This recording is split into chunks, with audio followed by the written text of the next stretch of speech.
I have a favorite race moment Yeah. where we were in a local regatta, the Chicago Sprints, and we were racing head to head with our big rivals. We're leading, and our coach was losing his mind because he didn't expect us to win, and he was running down the course. You're winning, you're winning. Welcome to Cancer Bites. Bold voices, big insights, and unstoppable energy. Because cancer doesn't get the last word. We are spotlighting Recovery on Water, and also known as ROW. And this is a Chicago nonprofit that empowers breast cancer survivors through that incredible activity of rowing. And our guest tonight is Tara Hoffmann, and she is a breast cancer survivor, and she's also the executive director of ROW. So welcome, Tara. I'm very excited to chat with you. Thank you, Stacy. You're welcome. Okay, so I'll jump right into our first question. Um, Very basic, but I know the answer is quite monumental because of the impact that Recovery on Water has. What is Recovery on Water? How would you describe your nonprofit? Well, Recovery on Water is a rowing team, and we empower breast cancer survivors and previvors with exercise through the sport of rowing. And additionally, we create a team environment that provides peer support. The women that are coming to participate in our program know that they're going to be not the only one that's had a cancer experience, Mm. um, and they're going to be able to receive the support of their peers within a supported environment where everybody that's coming to practice that day has an idea of what they've been through. And they can share that, they can receive support from their team members and also from their coaches. Well, that is so wonderful. And I've learned a new term, previvors. I love that term. Previvor term is specific to people that have a genetic predisposition to cancer. Wow. So they have not yet been diagnosed with cancer, but we now know that the chances of them developing a breast cancer diagnosis are so high that their medical team often encourages them to undergo treatment. And it's the same treatment that those that are diagnosed with a lump are going through. So quite often surgeries, lumpectomies or Yeah. mastectomies, endocrine treatment, right? Hormone treatment. Yes. Yes. So they're living the same experience before that diagnosis even occurs. Gosh, that is so interesting you said that because I actually have a very good friend, a close friend of mine, very young, and that's exactly what she was going through. Now that, Mm, mm. I understand what it is, I can see that's exactly what she had to do. Oh my goodness. So from, from you talking about the team and the support, it sounds as if rowing is becoming a lifeline for survivors. And would you say, is it just for breast cancer survivors, this activity? Well, we choose rowing because our mission is to increase exercise and exercise consistency in this population of people that are emerging from their breast cancer treatment and they feel a little bit passive, they feel a little bit fatigued, they might be dealing with physical and mental and emotional side effects and after effects of cancer treatment. But exercise and moving can be the perfect prescription to move through that, to feel better in your new body, and to have a really vibrant life beyond that line of diagnosis. There's quite a bit of survivorship on the other side of the line of cancer. And we choose rowing not because there's anything particularly special about it. Any exercise is good Yeah. exercise, any movement is good movement, and it's really good for anybody. Those that have been diagnosed with breast cancer, those that have been diagnosed with a different cancer, those that have not been diagnosed with cancer, everyone's going to benefit from movement and activity in their lives. But women emerging from breast cancer are facing certain challenges, especially surgeries Yeah. can make some big changes in our bodies, and our doctors rightfully want us to be cautious as we're adding uh, activity back into our lives. So, because we know breast cancer, the surgeries, and the treatments so well, and because breast cancer is so prevalent, we have Yeah. focused on that population, and we find that we have as many women as we can serve without expanding into areas of other cancers. Oh, that is fabulous. So you mentioned women you serve. So would you say there's a specific set or age group or kind of profile of women that you serve? It's actually very broad. Yeah. All ages, stages, and races, all the faces of breast cancer, because breast cancer Yeah. does affect everyone, people of all backgrounds. We have quite a wide age spread, and it's a real benefit. It's a real value on the team. We have women in their 30s all the way up to, we have our first 80-year-olds Oh my on the goodness. team. It's And really strong cross-generational friendships are formed when you do something as difficult as learning a new sport and undergoing difficult 2-hour practices week in and week out. I mean, these are very strong bonds, and we might not otherwise make those friendships across the generations. I love Um, that. Love the we intergenerational connection. yeah. We find that we attract women that are already active or athletic because they might be looking for support around this cancer experience that they're enduring. And they think, oh, great, sport, that's something that I know and value already.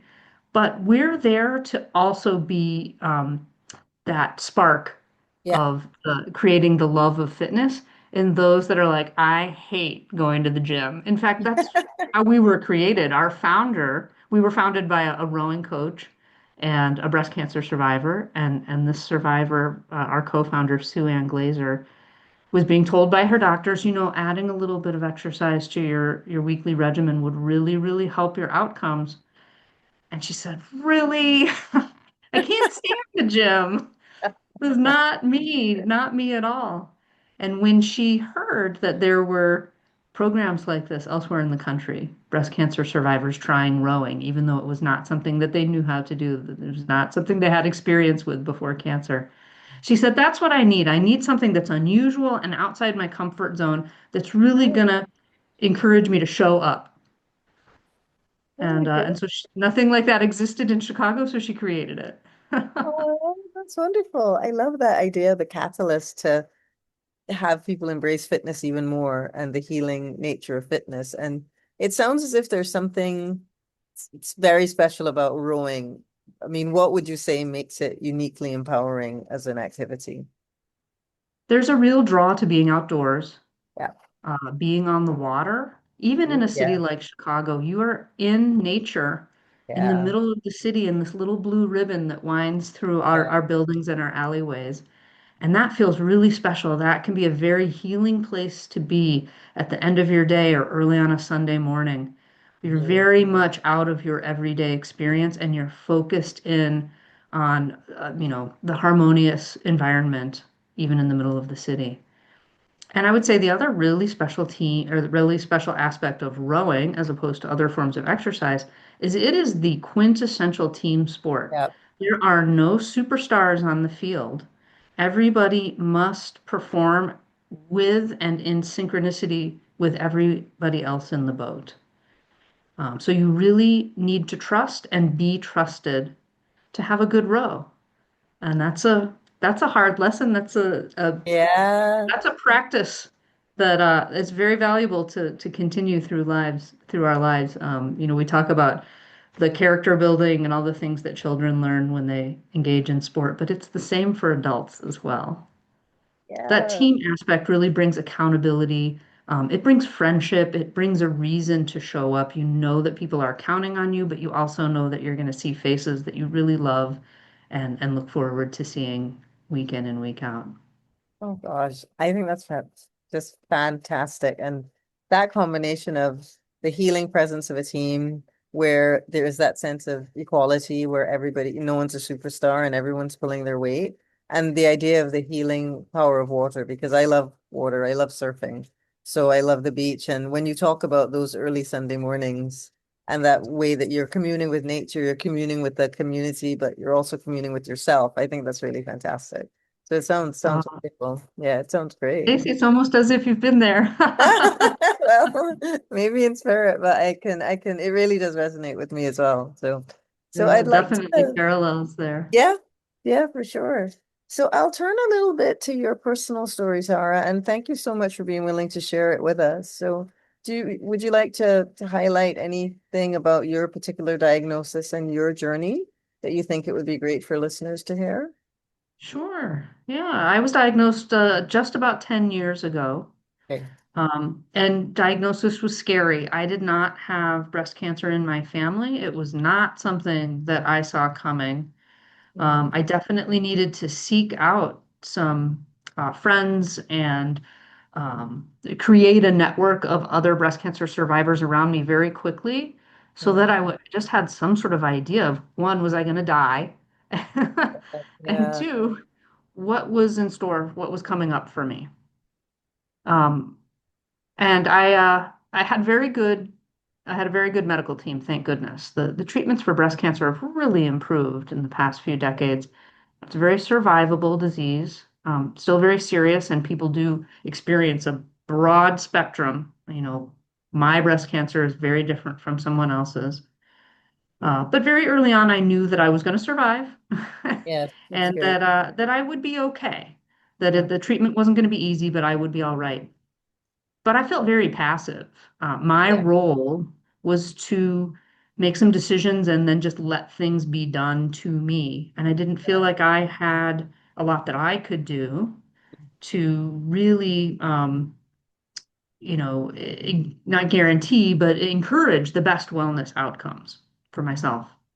And so, about halfway through my treatment, it was after my second surgery, one of my doctors recommended recovery on water.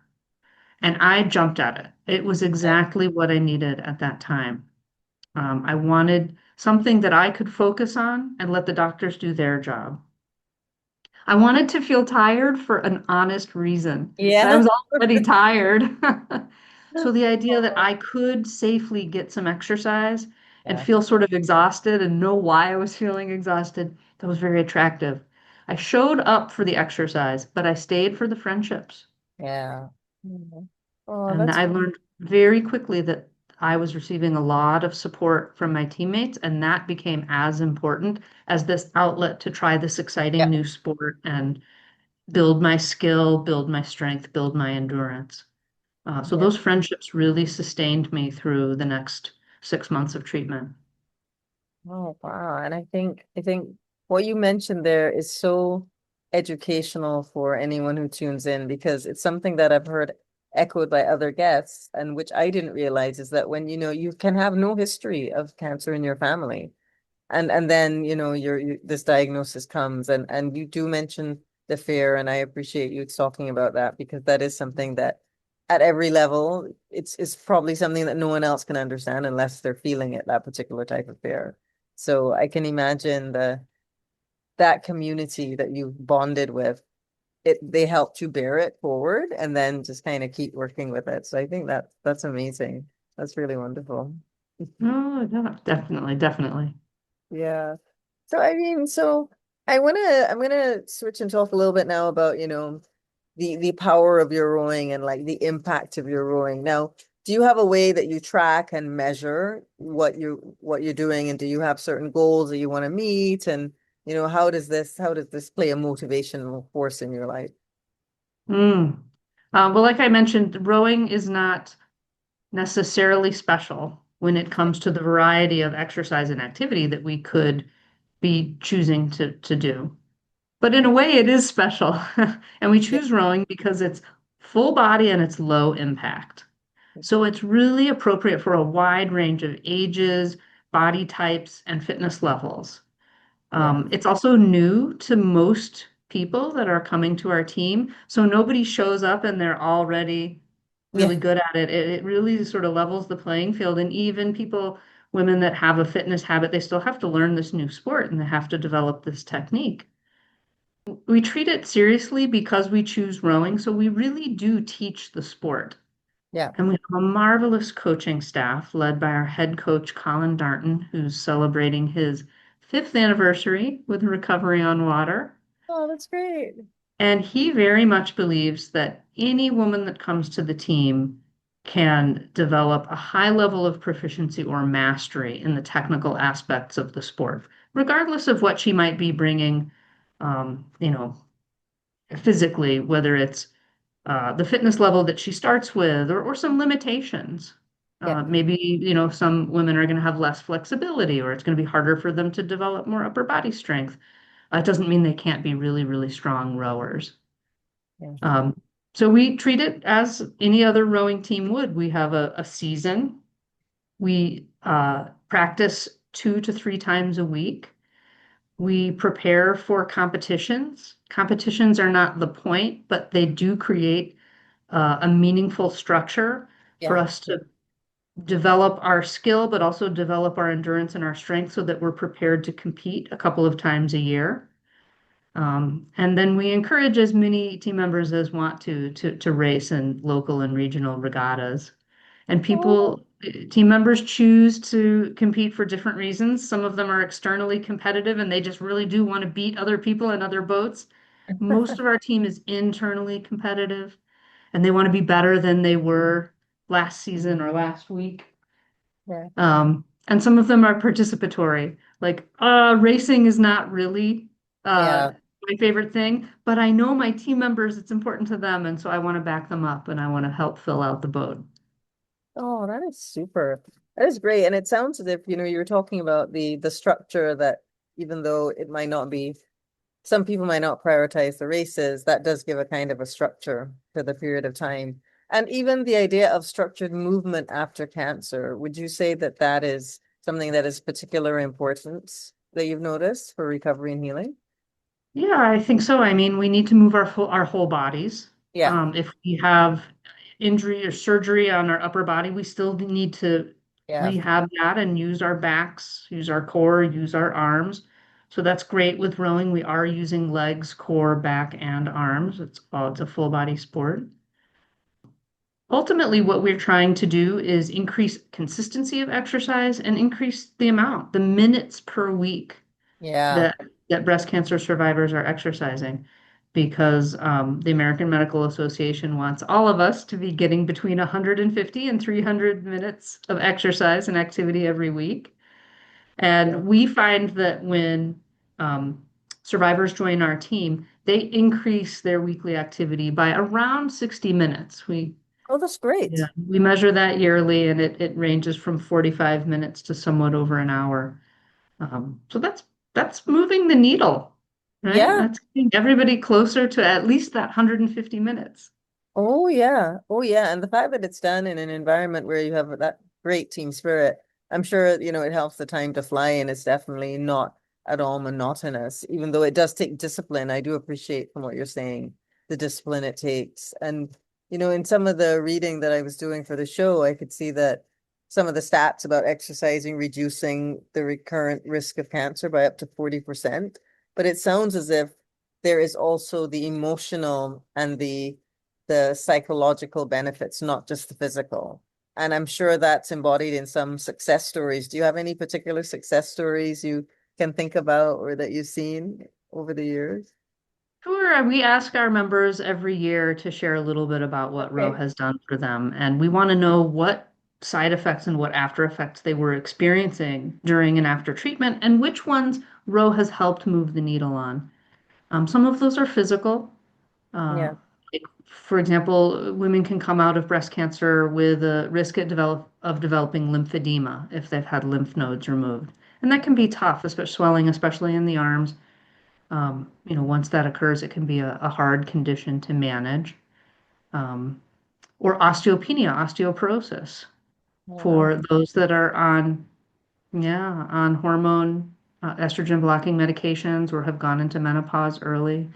That's a big concern. And those are tough. Those are very two tough Yeah. conditions to improve. And we're not a silver bullet by any means, but we have made Yeah. modest improvements in our team members.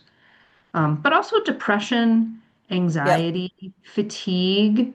These are Oh yeah. physical or mental or a combination of both. Um, and having that outlet to Oh be yeah. able to receive support, that emotional support, and just be physical, right? A little bit of sweat really can do wonders. And the breathing, Yeah. it's Yeah. it's required to find a rhythm and some Yeah. power behind the breathing just to get through the exercise. Oh, that breath is so powerful. It does so much for our mood. Yeah. Um, It truly is. but there are wonderful quotes. There was one last year where one of the young mothers on our team said, "This team is the one place I can get away from having to be, the center of my family and providing for my Yeah. husband's needs and my children's needs." And she's also a teacher and my Oh students' my needs. goodness. Yeah. This is the one place where it's something for me. And Yes. the support I receive from the team and coaches around me is just a huge breath of fresh air. She said Oh, the mental health aspect of being on the team was really the biggest payoff for her. oh, that is great because even when she said that, it's great that she's doing something for her. Ironically, that doing something for her, filling her own cup, as it were, is actually really helping everyone else around her. It's definitely Mhm. helping her be more present for those that, in her life. And that's a wonderful thing, right? Oh, clearly, yeah, it's so perceptive, of course. Yeah. Oh my goodness. If we treat ourselves, then we're able to help one another.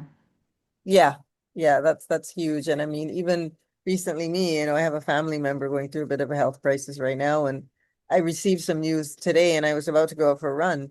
The doctor calls, and I remember looking at the phone and answering, and afterwards thinking, "Oh, I should just go back inside." My other self said, "No, continue on the run. You just keep Mm. moving forward." And that was like a whole internal way of working through everything. And I came back feeling 10 times better, being more present, being able to talk. And it was just so yeah, I can definitely attest it. I have to try rowing soon as well for sure. I definitely have Yeah. to try. Yeah. Oh Come God. visit Chicago. We'll get you in a Yeah, show. I have a very good Get a friend. tour in your hands. I have a very good one of my great childhood friends live there, so it is just a matter of time. And as Siobhan knows, again, every week on the show, I invite people to come to Barbados to visit me. So you are now officially invited as well, Tara, especially since Oh, it's you gave out that what a invitation treat. to me to come first. So please, you have to try it. You I will know, So take you up on that that.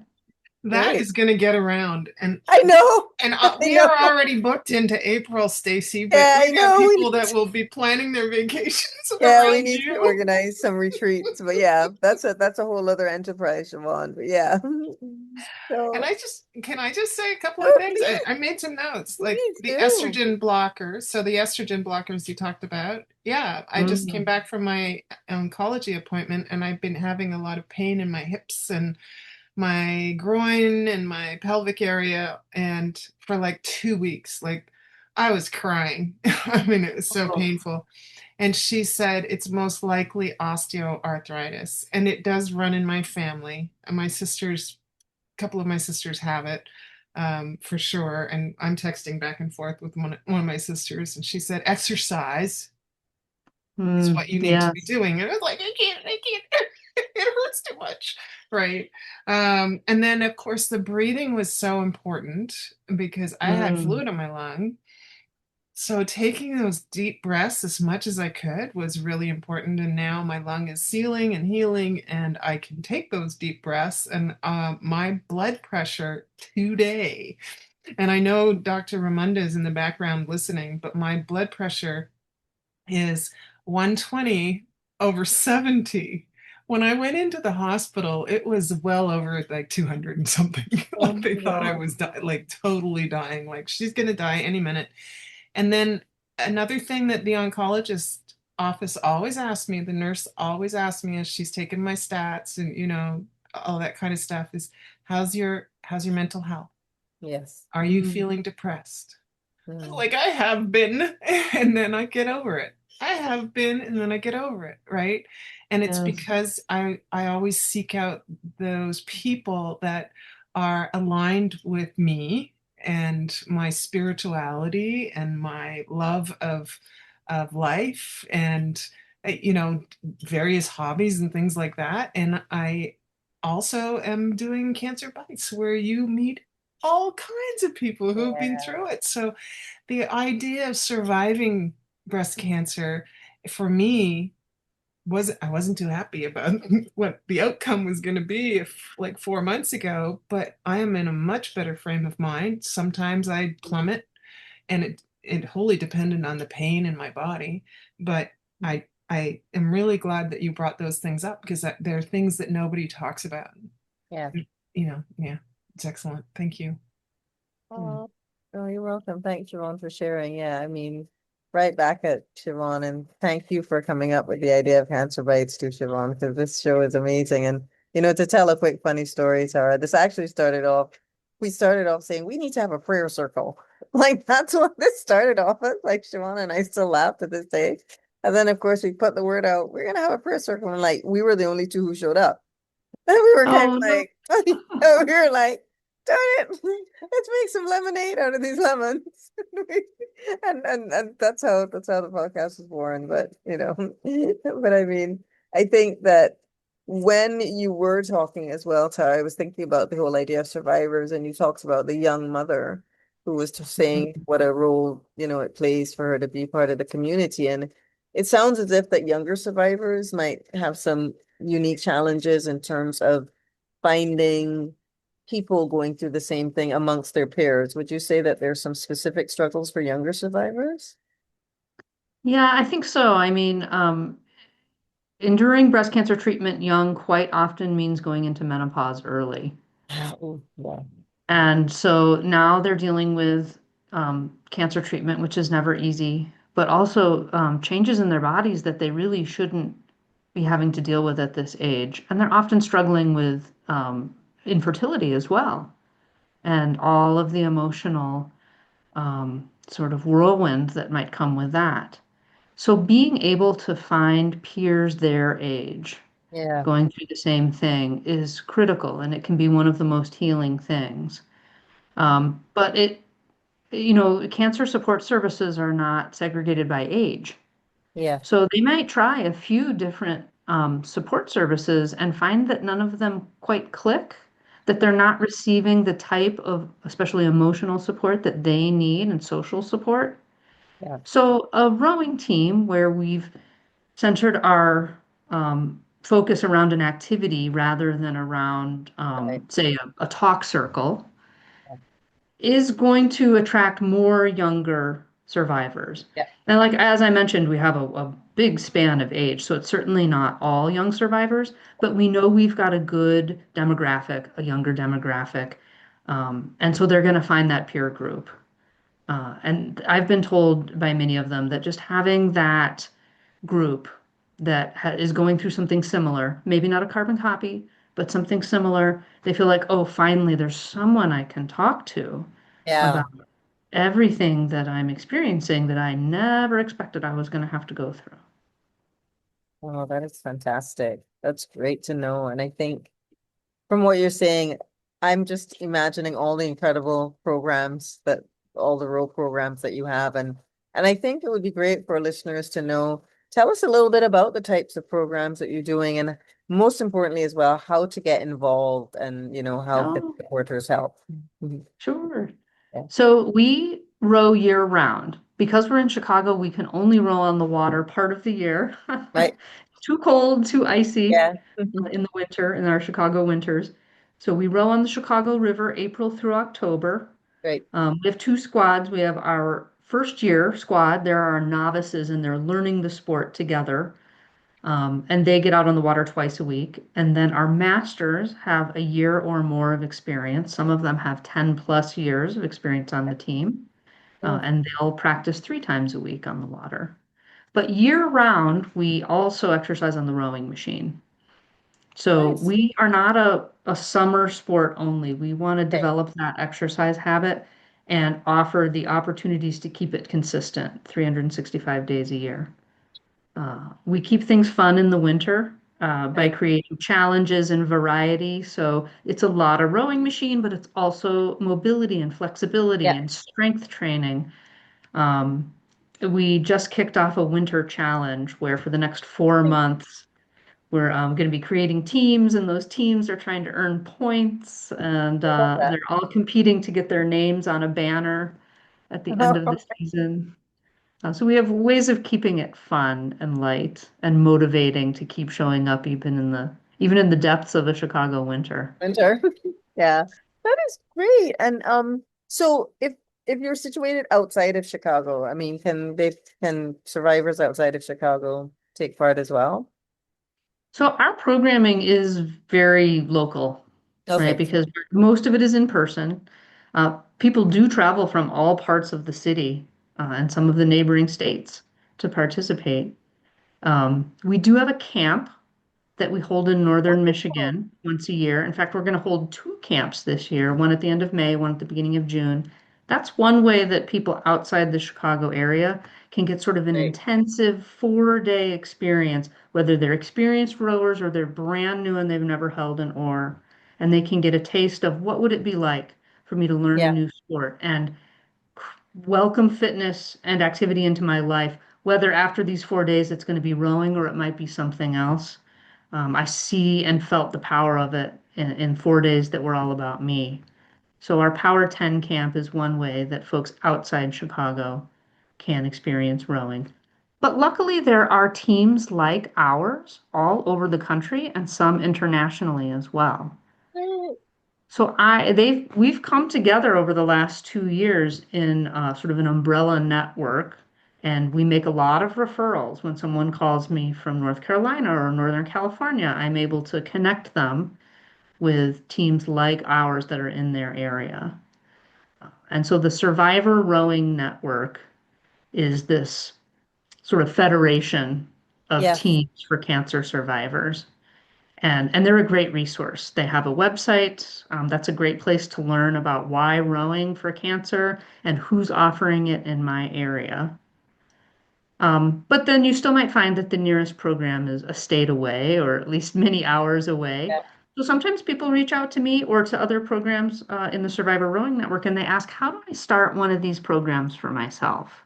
And so we have a lot of great success stories where someone's experienced the power of rowing after cancer and then they're dedicated enough to try to get a program started in their own area. Oh, that's great. And it sounds different, that kind of initiative.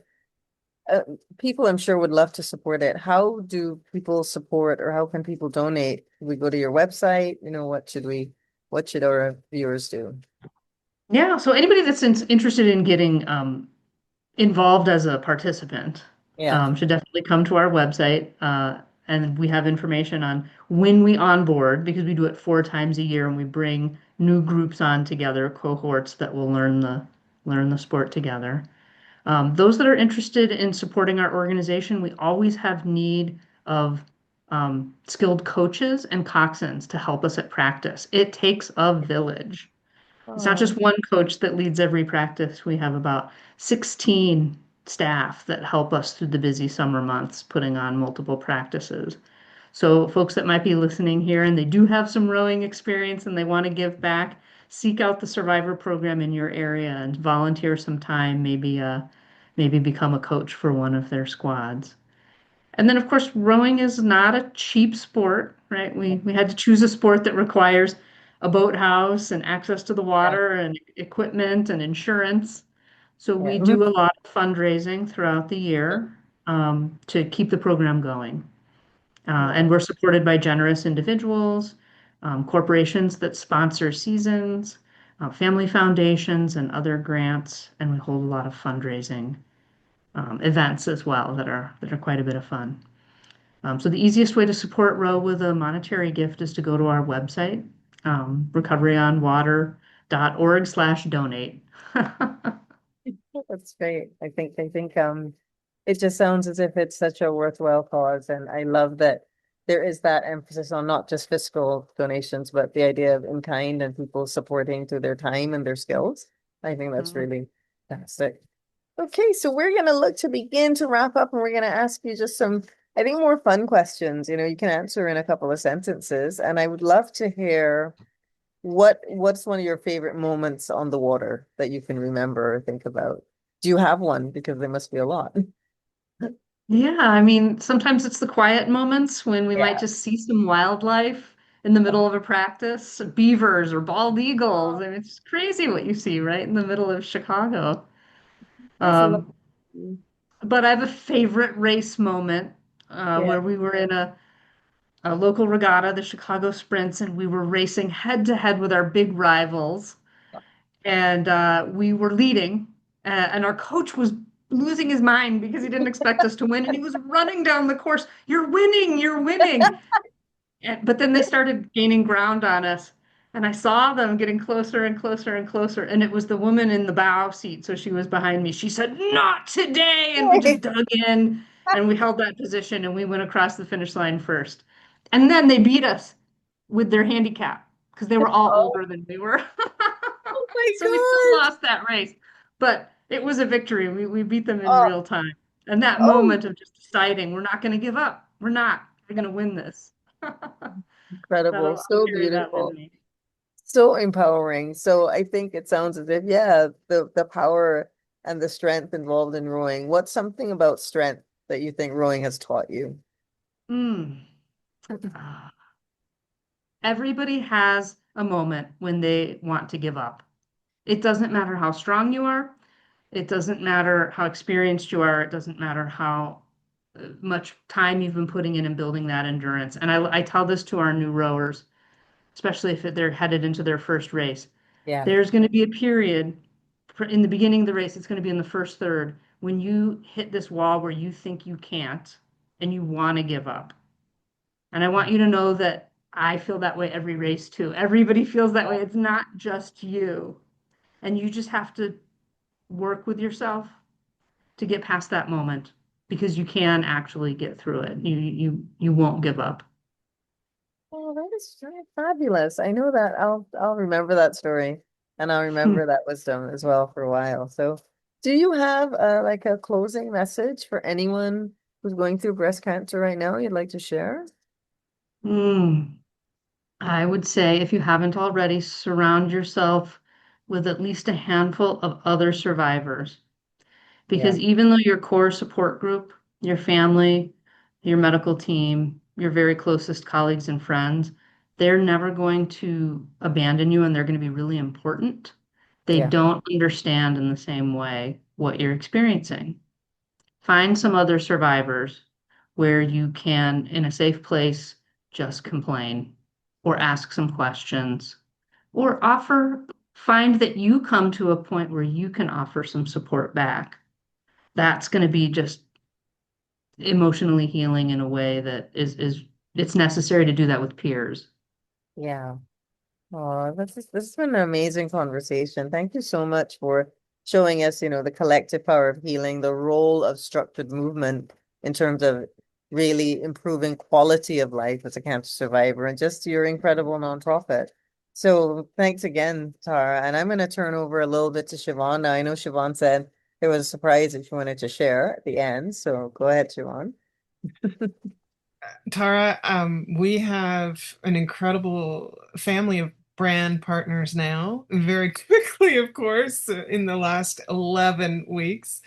And they have sent me so many items that I'm looking right now at one that I absolutely know that you guys talked about, and it's a book for younger breast cancer patients. And then I Oh, know of a few others that are in the pile in my living room that would be great for rowers. And so I want to send you a care package and you can do what you want with it to share it around the club or anybody that needs it. I want to make sure that we share the love because the brands that are helping us to heal uh, Mm, by giving back, they are all incredible. So I want to introduce them to you and I want them to know that they are part of the Row team in Chicago. One of the things that I did want to talk about, and I said something at the beginning of the show. yeah. I don't know. Can you guys see the Yeah. Yeah, earrings? we can. They're Yeah. beautiful. oh They're yeah. Uh-huh. beautiful wearing. And they're gorgeous. They're very They're gorgeous. beautiful. Really, And really they're made nice. of a polymer clay and they're very lightweight. I mean, I can't even feel them on my ears. Usually you can feel, you know, earrings dangling and they bother you. Yeah. Well, these were actually created by Lindsay Gand. She is the designer, and she she told us the other day when Stacy and I were speaking with her that she made them exclusive for Yeah. Cancer Bites. And Oh, she'll be Yeah. selling them on our behalf, and a large portion of the earring price will come back to Cancer Bites and all the good work that we are planning to do. And we hope to maybe come up to Chicago one day and do a little rowing with you. Yeah. we would love to host you. And Okay. Siobhan, thank you for sending those books. That's fantastic. They're going to be a wonderful addition to our library. I can't wait to hook some of our team members up with them. Awesome, awesome. Thank you so much. Give me goosebumps. I love giving things Yeah. away. Yeah. Yeah. Just this has been incredible, and this is a community where we're giving away wisdom, we're giving away incredible healing stuff, but I think most of all, we are sharing so much knowledge that, other people who have cancer survivors, and also seeing this as a place where, we can just come together and carve out a new space and provide a platform for incredible people like you, Tara. So thank you so much once again. I look forward to seeing Oh, you in you're Barbados welcome. someday. Thank you so much for having me. This was wonderful. Great Anytime. It's been conversation, great. And Stacy. please keep in touch. We'd love to spread the word about any events that you're having or, anything you're doing. So keep in touch with us and we'll do our best to spread the word. Perfect. Will do.